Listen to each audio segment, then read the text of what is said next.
Welcome to Man Does Tech, where I solve the problems you didn't even know you had.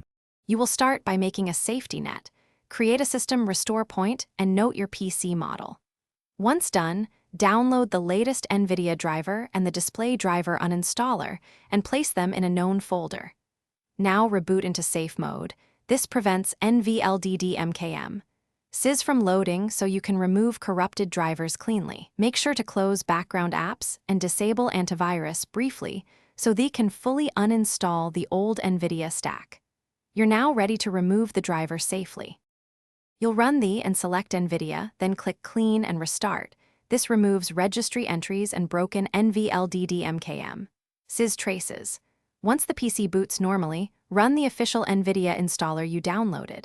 When the installer prompts, choose Custom, then check Perform a clean installation so old settings are reset.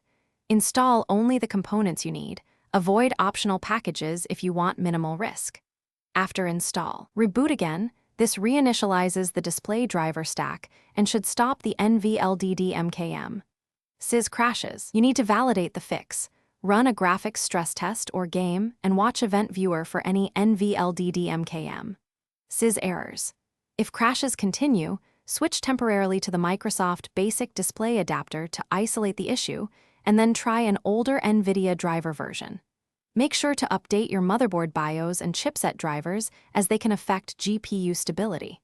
If nothing helps, use the System Restore Point or roll back the recent Windows update.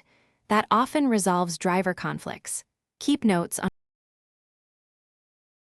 Thanks for watching.